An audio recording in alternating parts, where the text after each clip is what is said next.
Et yo les kids, ravi de vous retrouver aujourd'hui pour cette nouvelle vidéo programme du jour. On va parler de ma récente acquisition. Ça fait maintenant un peu plus d'un mois que j'ai obtenu cette colonie, que j'ai racheté cette colonie.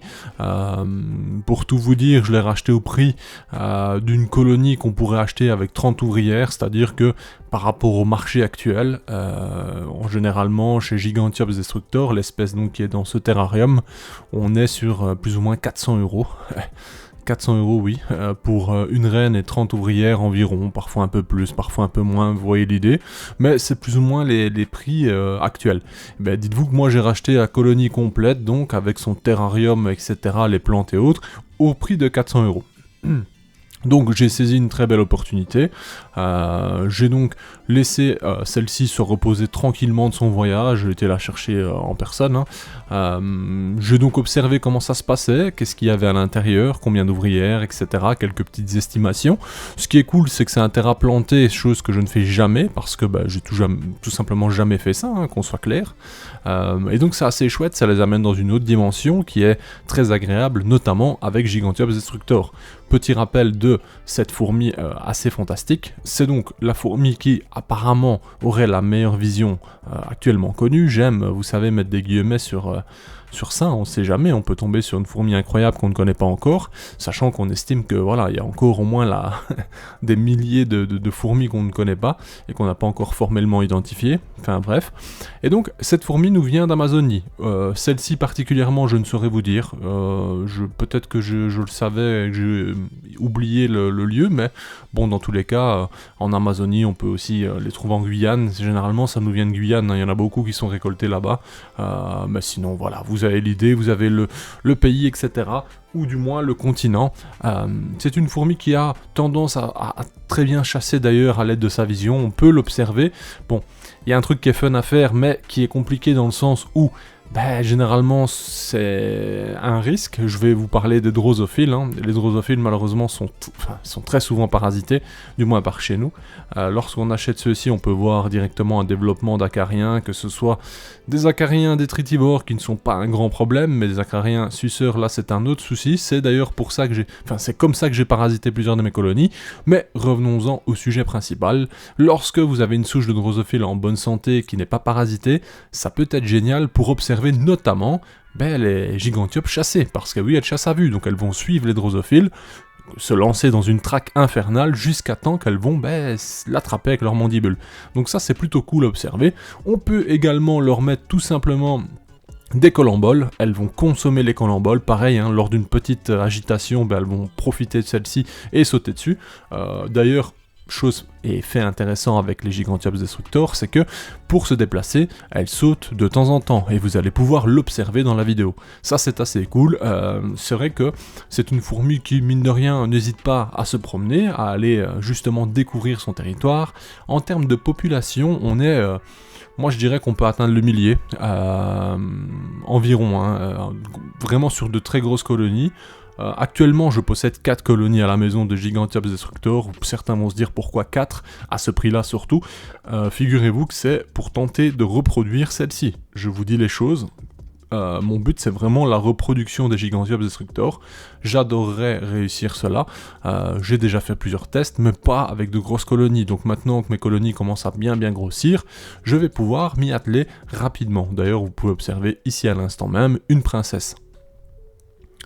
Je vous ferai une vidéo dédiée à ce projet, je vous en parlerai, je vous montrerai ce que j'ai déjà réussi à faire, ce qui a déjà été fait. Si éventuellement j'arrive à avoir des contacts avec des gens qui ont déjà réussi, parce que Gigantiops Destructor ça a déjà été fait, notamment via un Français, et plusieurs Allemands également, des Espagnols, etc. Bref, il y a eu beaucoup de monde qui au final ont déjà réussi sur les Gigantiops, mais... je veux dire, moi, la seule personne avec qui j'ai parlé de ça, et que je sais que ça a été fait, c'est donc une personne en France, à qui je n'ai plus contact maintenant, mais ce gars-là avait réussi en tout cas. Donc voilà, je pense ne pas être manchot, je pense pouvoir trouver également les éléments pour les reproduire, et donc, ça pourrait nous amener à vous montrer tôt ou tard, justement... comment on peut tenter la reproduction en captivité. À savoir que sur beaucoup de fourmis, c'est vraiment pas évident.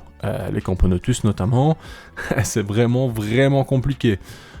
Pour rappel, pour ceux qui ne savent pas, les fourmis, lorsqu'elles essaiment, du moins certaines, elles vont parfois monter à des hauteurs complètement dingues. On parle de 20, 30, 40 mètres, se mettre entre deux flux d'air, se reproduire et retomber au sol.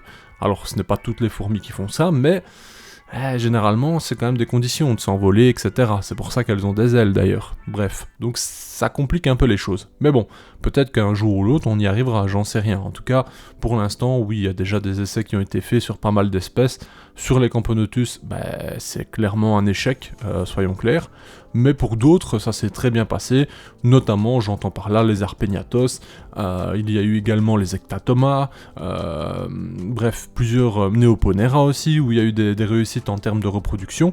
Donc, voilà, il y a des espèces où c'est carrément jouable, et donc à nous de, lorsque nos colonies sont, je vais dire, ont atteint leur apogée, donc qu'on a vraiment des colonies matures, à nous d'essayer d'utiliser ces sexués au mieux, quoi, parce que il faut savoir que, vous le savez peut-être, mais les mâles sont destinés à mourir dans les colonies, dans le sens où eux ils attendent la période, le moment pour lancer un essaimage, s'envoler et partir à la conquête d'une princesse, d'une colonie autre. Bon, c'est le schéma classique, bien sûr, il y a des colonies où ça se reproduit en intranidal, etc., c'est encore différent, mais voici un peu leur but, et donc, leur vie est généralement pas incroyable. Parfois, ils sont peut-être nés, je veux dire, 4-5 mois plus tôt dans leur colonie, et attendent le jour J pour partir. Lorsqu'ils ont, je vais dire, tout simplement tiré leur coup, eh bien, ils sont voués à mourir dans très peu de temps après, donc voilà, c'est pas dingue. Bon, ici vous pouvez apercevoir tout le couvain, il y en a beaucoup, franchement, lorsque je l'ai reçu j'avais déjà checké, elle était déjà bien, il y avait déjà un beau couvain, mais ici j'ai vraiment beaucoup de cocons maintenant, à l'époque où j'avais regardé quand je les ai reçus c'était beaucoup de couvains, larves, etc., il y avait aussi des cocons, mais c'est vrai que là j'ai un boom, et vu la taille des cocons, etc., on peut s'attendre justement à énormément de naissances de sexués, ce qui est pas plus mal. Pour information, pour ceux que ça intéresse, il y a déjà eu 2 tentatives d'essaimage à la maison, mais 3 colonies sur 4 ont réagi en même temps, donc ça c'est assez génial. Quand je parle de tentatives d'essaimage, c'est tout simplement une sortie massive des sexués, que ce soit sexués mâles et femelles, donc ça c'est plutôt cool. À savoir que j'ai déjà tenté de reproduire avec ces sexués là, mais il faut garder en tête que il y a des sexués, ça fait déjà un moment qu'ils sont dans les colonies, et je me demande si, avec la durée, ils ne perdent pas un peu la notion de reproduction réellement. Est-ce qu'ils sont plus destinés à se reproduire, ou est-ce que c'est pas foireux à ce moment-là ? Je pense que c'est une petite hypothèse, donc j'attends vraiment les nouvelles générations de sexués, ceux qui vont fraîchement naître, pour tester de nouveau une repro. À savoir que mine de rien, c'est quand même pas évident, hein, parce que c'est pas que vous avez des livres où on vous détaille exactement quoi faire, comment faire, etc. C'est vraiment pas simple. Mais bon, ça me fascine, je me dis, l'élevage de fourmis c'est cool, généralement lorsqu'on arrive sur des grosses colonies, on se dit, ça devient un peu chiant. Pourquoi ça devient chiant ? Certains se rendent peut-être pas compte, mais lorsque vous avez des colonies de Camponotus, de Messor et autres qui sont à plusieurs milliers, et que vous en avez plusieurs de colonies, ça peut devenir compliqué. Pourquoi ? Parce qu'il faut nourrir tous les jours. Quand je parle de tous les jours, c'est une obligation. Dans le sens où, si elles manquent de nourriture, ça peut vite péricliter, être elles vont sacrifier des ouvrières, etc. Attention que, je parle pas d'une généralité, bien entendu, mais voilà, chez Gigantiops, c'est parfaitement gérable, même lorsque la colonie mature, ça reste des colonies pas énormes. À savoir que ça mange quand même pas mal. Maintenant, ce n'est pas aussi vorace que Messorcephalotes ou, je prends d'autres exemples, Iridomyrmex purpureuse, vous voyez l'idée. Mais bon, du coup, c'est aussi pour ça qu'on voit, je pense, pas énormément de très grandes colonies chez beaucoup d'éleveurs. Attention que je généralise pas, je vous dis juste que c'est peut-être une des raisons. Moi, je sais que j'ai eu tendance à revendre beaucoup de mes colonies lorsqu'elles étaient à un certain stade, plusieurs milliers, pas spécialement pour ne pas assumer derrière, mais aussi, ça me permettait, par exemple, je prends un exemple concret, moi, vous le savez, je suis franc, je vous dis ce que je pense, ça plaît pas aux gens, je m'en contrefous. J'ai déjà réussi à mener à bien des colonies de Barbaricus, par exemple, ma colonie de Barbaricus, donc Camponotus barbaricus, espèce qu'on peut trouver au nord de l'Afrique, en Espagne, etc.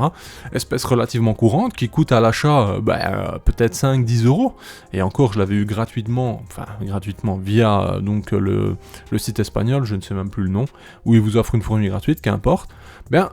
J'ai mené à bien ma colonie, j'avais plusieurs centaines d'ouvrières, ce qui n'est pas courant au final chez Barbaricus, on voit beaucoup de fondations, rarement des colonies. Eh bien, cette colonie m'a permis, avec le nid donc, de la revendre à, je sais plus, mais à un beau prix quand même. Donc ce prix-là m'a permis au final de réinvestir dans une colonie de Gigantiops par exemple, vous voyez.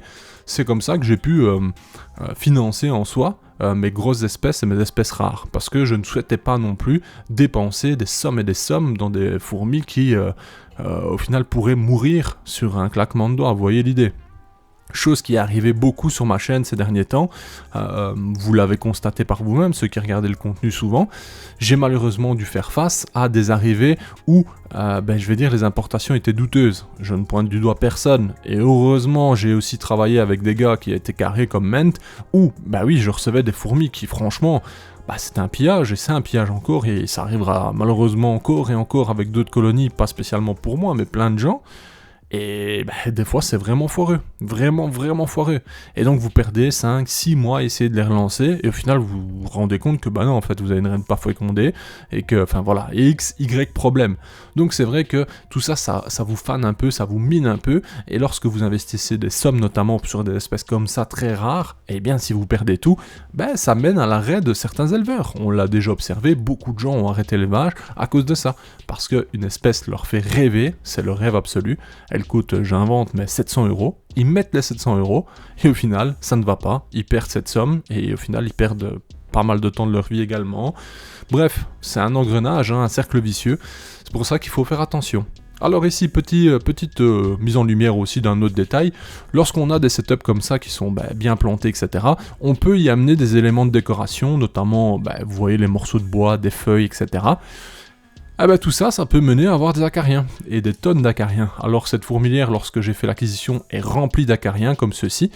J'ai regardé correctement un grand nombre de mes gigantiops, donc dans cette fourmilière, il y en a, semble-t-il, aucune qui possède des acariens attachés sur elle, bien que dans la vidéo on voit d'ailleurs sur un œil que peut-être j'ai un petit point blanc, donc on aura peut-être un acarien, mais bref. Ces acariens qu'on remarque en grand nombre dans le terrarium ne semblent pas s'accrocher justement sur les ouvrières. Donc voilà, je ne connais pas tous les acariens, loin de là. J'ai eu peur en les voyant au début, je me suis dit oh merde, j'ai acheté un truc blindé d'acariens, qu'est-ce qui va se passer? J'ai mis par précaution du Taurus. Le Taurus est toujours à l'intérieur, il se bat actuellement encore avec ces acariens là, mais bon. Ça semble qu'il ne soit pas un problème, en tout cas pour ma colonie, donc ça c'est déjà rassurant. Mais voilà, tout ça pour dire que, effectivement, si vous avez des éléments de décor qui viennent, que vous achetez même dans une bourse ou qu'importe, eh bien, il y a pas mal de pas mal d'espèces, que ce soit justement des acariens ou même d'autres insectes, qui peuvent rester des mois et des mois sans éclore, sans rien, n'ayant pas les conditions, mais sans mourir pour autant. Et donc, lorsque vous leur donnez humidité, chaleur et autres, viennent à éclore, et donc, vous pouvez à ce moment-là avoir de la vie, je vais dire, dans vos terrariums, de cette façon. C'est pas pour faire un signal d'alarme, c'est juste un petit rappel, donc voilà, faut faire attention et surveiller vos fourmis, voir surtout s'il n'y a pas de parasitisme qui pourrait mener à la perte de vos colonies, comme j'ai pu avoir récemment sur mes messeurs-céphalotes. Rassurez-vous, la colonie est sauvée, mais j'ai quand même sué. Bon, au final, pas mal d'informations dans cette vidéo, on arrive tout doucement vers la fin, j'ai fait une très belle acquisition, je suis très content, très belle colonie, au final, il faudrait peut-être lui apporter un lieu de vie plus grand, bien qu'actuellement ça leur suffit, et je ne sais même pas si je le ferai par la suite, parce que il est vraiment difficile de déplacer une colonie qui est installée de cette façon. Donc voilà, affaire à suivre, j'attends vos commentaires avec impatience, j'espère que cette vidéo vous fera plaisir, ça fait un moment que j'en avais pas sorti, j'ai fait le baptême de mes enfants, etc., plein de choses, donc j'étais vraiment occupé, et j'ai encore pas mal de choses à gérer en ce moment, donc voilà, si vous voulez m'envoyer de la force, n'hésitez pas. J'espère sincèrement, comme je le disais, que cette vidéo vous a plu, on se dit à bientôt l'équipe pour de prochaines vidéos, j'espère que tout se passe bien dans vos familles, dans vos vies, et écoutez, à bientôt, bye.